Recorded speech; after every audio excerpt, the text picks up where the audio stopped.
stand my word. Let's put a smile on that face. But what if the person behind the camera doesn't want to? Joker Folie has finally arrived in theaters, bringing us back to the world inside of the chaotic mind of Arthur Fleck. But beneath the musical numbers and courtroom drama, there's a hidden story being told. One that isn't about the clown prince of crime himself. It's the story about a reluctant director behind the camera. So I just saw Joker Folie and wow. Not the good kind of wow, but the kind that makes you wonder what happened here. I loved the first movie, so I came into this one not thinking on whether or not it will top it, but definitely expecting some sort of richer content compared to the more recent comic book movies. And I guess you do see elements of it from the first movie, but to such a lesser degree. I mean, it doesn't even look as clean as the first movie. Don't get me wrong though, there are still certain scenes I like, but the visuals just don't have that same impact like they do in the previous movie. If you've already seen both Joker movies, you know then that we're dealing with two completely different genres of film. The first movie was a gritty psychological analysis that felt more like Taxi Driver than a comic book movie. It was grounded, focusing on the slow descent of Arthur Fleck into madness, and I love it. But Folie, this movie is completely different from the first one. It wasn't just different, it was a complete cry for help from a director trapped in his own success. It's like Todd Phillips, when making the decision of what the movie was gonna be about, was just, okay, we're gonna make another movie with this selection of characters while not making a sequel to the first movie at all, but still something set in the same universe with the same characters. Yeah, I don't know. It's a complete genre shift. I mean, we've gone from watching Arthur dancing down a flight of stairs in a moment of isolated mania to full-blown musical numbers with elaborate choreography. And based on how he deals with the consequences of what he did in the first movie, it is just more of a psychological exploration of the character by the use of a lot of music. Yeah, the gritty realism has been replaced with stylized fantasy. And I do actually like the use of this musical element and how important Todd Phillips made it feel to the exploration of Arthur in his own mind and the way he thinks of himself. And on paper, this may sound like some sort of creative choice that he made, but I just can't help but see it as more of a statement. Look, we know Todd Phillips did not want to make this movie, but by completely changing genres, Todd Phillips basically is saying, I don't want to make the same movie again. I didn't even want to make this movie at all, but he still has to. So he makes it painfully obvious. And it feels like Todd Phillips took the freedom given to him by James Gunn after he took over, which was when they were about to film, and also taking the massive amount of more money he got to use for this one compared to the first movie, which was a huge success, and just telling DC to fuck off in the process while not caring about doing what they likely wanted him to do. I like how this movie takes the society of Gotham, which Joker is so against in the first movie, and tries to turn it into a way bigger statement than that of the first movie. The Joker being the Joker and loving it because he is this way because society made him like that. What do you get? I don't think so. When you cross a mentally ill loner with a it. society that abandons him and treats him like trash! Call the police, I'll Gene. tell you what you get! Call the police. You get what you fucking deserve!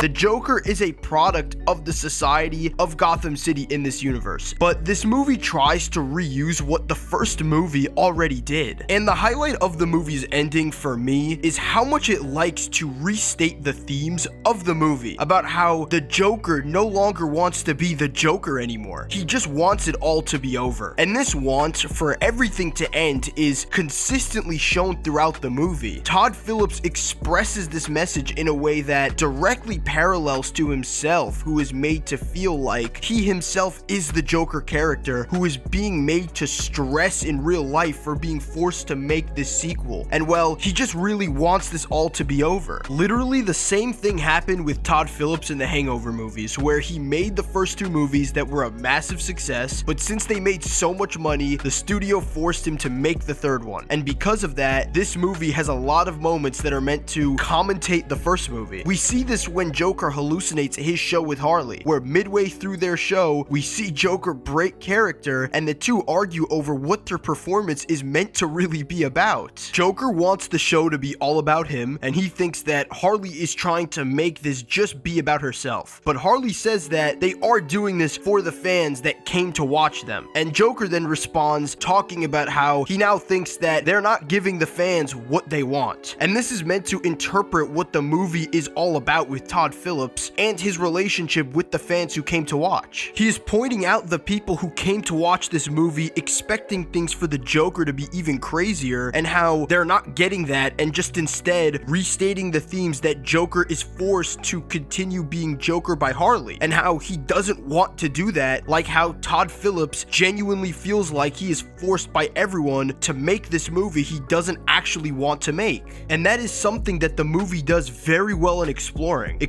from the perspective of who Arthur Fleck is, and what he thinks he is, while trying to own an identity he was once ashamed of. There's even a movie on TV that is based on the Joker's life after he is locked up in Arkham after the events of the first movie, and they keep noting how Arthur was not allowed to watch it, but he kept asking Harley if it was a good movie or not. And we find out later on that it was a terrible movie, which was meant to be a joke about the first movie, as if Todd Phillips is saying that his first movie was a terrible movie. And that feeling is expressed through this movie, that feeling of going against the previous work that we were fans of, which is like what we see with the Joker's fans during the end of his trial, who parallel us watching it, which just makes the movie's musical element so ironic. It does actually serve a purpose in exploring Arthur's psyche, but this artistic choice comes at the cost of cutting off core comic book fans who came expecting, well, a comic book movie. I think that a good way of thinking about this movie is that the Joker meets Harley Quinn, a character who is meant to represent the fans of the first movie, the people who were straight up just amazed with the Joker and want to see the sequel in the same light as they did with the first one. So throughout this movie, Harley wants Arthur to keep putting the clown makeup back on and acting like the Joker, whereas the Joker himself, Arthur Fleck, does not really want to have anything to do with the Joker anymore. And the conflicts throughout the movie are around Harley trying to get Arthur to believe that the Joker is the real version of himself and not Arthur Fleck, which is why when Arthur is killed at the end of the movie, the joke made by the Arkham inmate is also commentary for the themes of the movie, about how he was a fan of the Joker who is actually meant to represent the fans of the first movie, and beyond that, just all the Batman and DC fans like myself who came to watch the sequel maybe develop Arthur into the villain we all wanted to see. And well, we didn't like that, so we got mad that we didn't get what we wanted from this movie, which leads to Arthur being told that he gets what he deserves for not being who we thought he was going to be, just like the man he once wanted to come to see. When we think about victims of the Joker, we might point to Arthur Fleck, trapped in Arkham Asylum, or maybe Harley Quinn, caught up in his madness. But what if the real victim of this movie isn't on screen at all? What if it's the man behind the camera, Todd Phillips? Just like Arthur Fleck being forced to put on the clown makeup one more time, Todd Phillips found himself trapped by his own success. The first Joker was his masterpiece, a movie he wanted to make, but its billion-dollar success left him forced to create a sequel he never wanted to make. So he did what any artist would do. He tried to turn this situation into a canvas and tried to turn his reluctance into art. When Arthur breaks character during the TV show Hallucination and argues about giving the fans what they want, we're not just hearing a character, we're hearing a director's ask for understanding. In the end, Arthur Fleck is killed by a fan who tells him he gets what he deserves for not being the Joker they wanted him to be. It's Todd Phillips' final message to us that this is what happens when you force an artist to try to create art. Todd Phillips didn't want to make this movie, but in his reluctance, he created something far more interesting than just another sequel. He created a piece to show the struggle between art and the business that is Hollywood, between creator and audience expectations. In trying to escape the shadow of his first movie, he made that very struggle the point of his second. So the next time you watch Joker Folie, Deux, remember the real tragedy isn't happening on screen. It's the story of a director trapped by his own success, forced to put on a show he never wanted wanted to perform. And maybe, just maybe, that's the funniest joke of all.